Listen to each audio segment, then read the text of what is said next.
नमस्कार. आज मी तुम्हाला अगदी एक आगळी वेगळी रेसिपी अशी करून दाखवणार आहे. आपल्याकडे केळं आपण नेहमीच खात असतो, पण काही वेळेस केळं खूप जास्त पिकतात, वरतून अगदी काळी दिसतात आणि त्याचा मग उपयोग होत नाही, ती आपल्याला खावीशी वाटत नाहीत. त्याकरता आता आपण एक रेसिपी बघणार आहोत.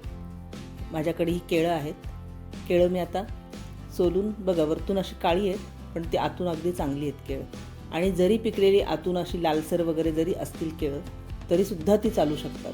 पिकलेल्या केळाचं हे आता मी एक वेगळी रेसिपी करून दाखवते.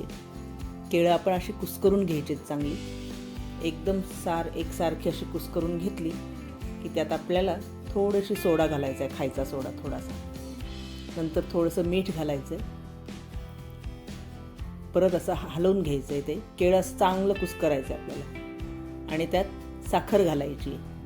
साधारण 2 केळं घेतली आहेत मी, त्याला आपल्याला अर्धी वाटी साखर तर लागेलच. चांगली अशी कुस्करून घ्यायची. थोडंसं परत तेल घालायचं त्यात. हे तेल घातलं आहे मी. आणि आता असं चांगलं हलवत असं फेटून घ्यायचं आहे ते केळं आपल्याला. चांगलं असं पातळ होतं ते एकदम. बघा, हे अशा प्रकारे हे असं केळं फेटून घेतलं की एकदम पातळ होतं. त्यात आपल्याला पाणी अजिबातही घालायचं नाही, जराही पाण्याचा थेंब याच्यात घालायचा नाही.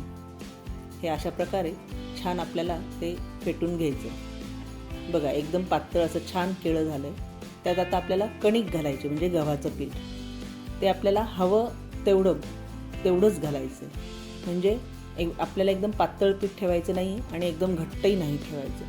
त्यात बसेल तेवढंच पीठ आपल्याला घालायचं. म्हणून ते थोडं असं हळूहळू घालत जाऊन ते हळूहळू आपल्याला भिजवायचं आहे ते पूर्ण.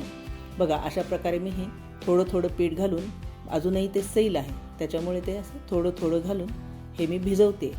बघा, ह्या प्रकारे असं हळूहळू घालून हा मी गोळा आता तयार केला. थोडासा तेलाचा थेंब घालून एकसारखा गोळा आपल्याला तयार करायचा आहे. बघा, ह्या अशा प्रकारे हा मी आता गोळा तयार केला आहे. छान अगदी आपला हा गोळा मस्त तयार झाला.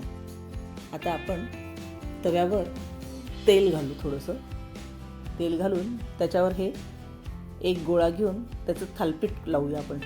केळाचं थालपीठ अतिशय छान लागतं आणि हे टिकतंही 4-5 दिवस छान टिकतं. याच्यात पाण्याचा अंश अजिबात नसल्यामुळे आपल्याला हे केळाचं थालपीठ छान लागतं आणि छान टिकतं सुद्धा. अशा प्रकारे आपण हे केळाचं थालपीठ लावतोय.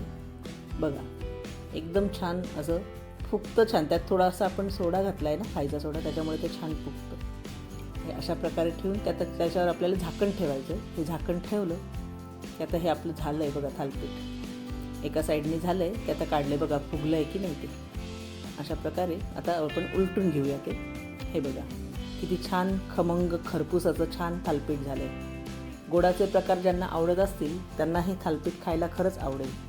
बघा, मस्त असं खुसखुशीत छान थालपीठ आपलं तयार आहे. बघा, सुंदर. आणि हे थालपीठ तुम्ही प्रवासातही नेऊ शकतात.